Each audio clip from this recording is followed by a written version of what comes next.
Have you ever signed a record deal before? Yes. Yes, I have. And how many deals have you signed in your music career at this point? Record deals, one. Um, I did a publishing deal one time, and I feel like I did something else. I think I did something else. I did. I can't think of the other deal, but one record deal, one pub deal, and another deal that I just can't think of right now. Years ago. Okay, so the record deal doesn't exist any longer. Nah. And care to share who that was with? Yeah, that was with RZA from Wu-Tang. He started a label called Razor Sharp. It was backed by Warner Brothers, and that was back in 2014. And why did you sign a deal at that time in your life? To be honest, I was still in that frame of mind of thinking like that is the ultimate finish line for me. Like most of us artists get in this and be like, oh, I'm just trying to get a deal. I was still in that space of thinking, and that seemed like the greatest thing in the world at that time. How long did you end up being in that deal for? I would say about a year and a half. It feels like maybe 2 years tops, but year and a half. And do you remember what age you were at that time when you signed? 2014. I must have been 27, 28. What was that like? Having a record deal, being in that record deal at the time? I mean, it was cool. It was exciting because it's like, wow, I really got a deal on the table. I just inked it. We about to go crazy. So it was a good time to just be able to say like, yo, I made it to this point in my life to where a major corporation is backing me. You know? And why did it end? To be honest with you, I think it was just a difference of direction. Like the label wanted to do a certain thing. I feel like my management wanted to do something different. And for me, I kind of was just trying to let everybody rock. I really wasn't taking charge of my career. And I got to say at this point, it was just on me. Like I should have had more say from the jump. So technically speaking, was it something that they ended? Did the deal just expire on its own contractually or what? Nah. RZA straight asked me. He said, "Yo, you want to be in a label anymore, or you want to?" And I said, "Yeah, let me go." And he's a good dude. They wrote a release, but that's really what it was. He straight asked, like, "What you want to do?" It's like, "Yo, let me out. Let me do my own thing." You know what I'm saying? I appreciate the opportunity, but I just kind of want to do something different. And you left free and clear. Yeah, fortunately. He took some. I've signed away some songs. You know what I'm saying? You got to give up something. Do you regret that deal at all looking back? Nah.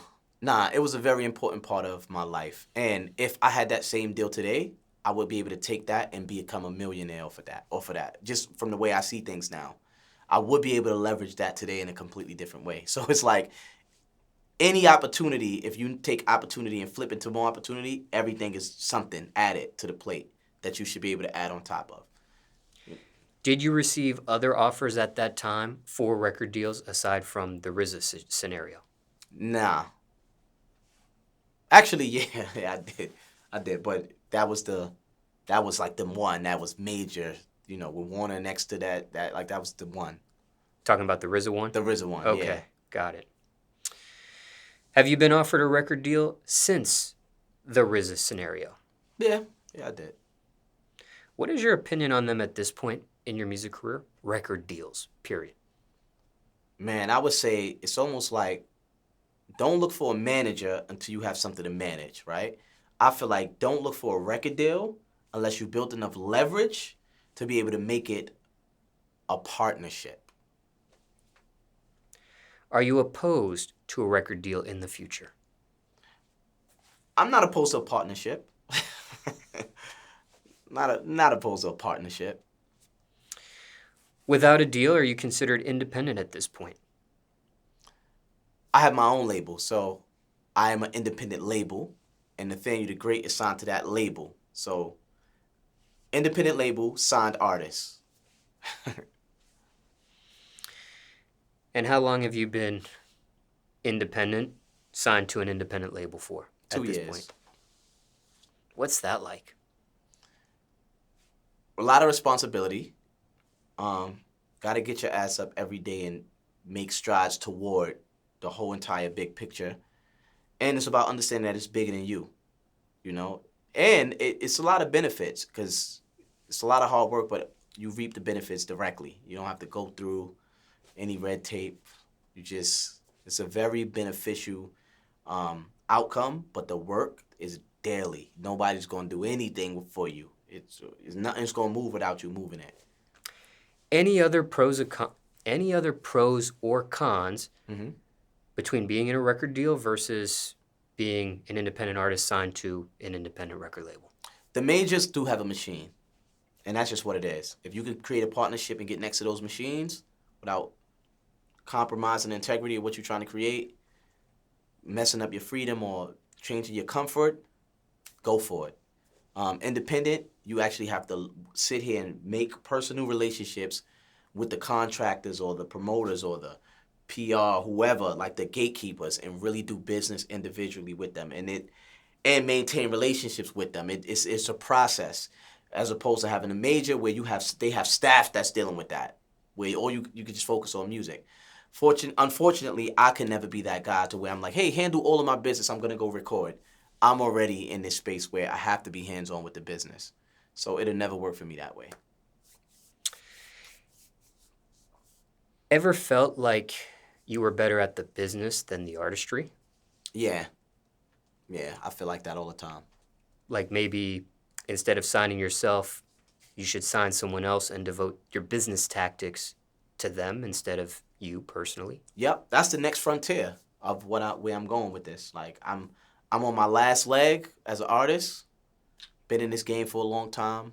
I've had significant accolades. I've accomplished a lot of things when I really look back at the story, and this is the last run. But I'm about to start grabbing up some unbelievably incredible talent and apply all of my business tactics while I grow my team around them so we can all apply it. And I think we're gonna make some real noise out here. Now, before we get into that a little bit more, anything else you want to mention about a record deal, being independent, or question you weren't asked people want to know about either of those scenarios you experienced? I feel like the hierarchy and the structure of the majors of how they are right now, it's going to be obsolete within the next 5-10 years. Because I'm developing too many partnerships myself with labels and understanding that they hiring the same contractors and the same guys I'm hiring. We all hiring the same guys. Like, it's like, oh, it ain't all coming from some umbrella where like Universal has all of the, they hiring independent guys. Those independent guys are selling their services to everybody. It's becoming very clear that the average person could get online and access the same resources that the majors can. The difference is the budget. The labels are willing to put $1 million toward it.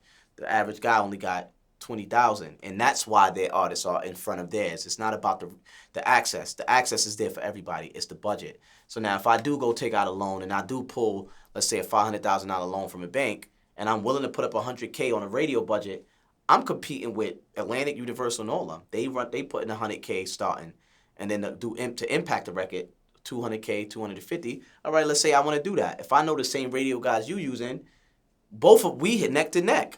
You got a number one this week. I'm number one the week after. So I think the day is about to change where them labels are really controlling what's happening in the game. It's changing now, but they're gonna be obsolete soon. Anything else on this topic? Nah, we good.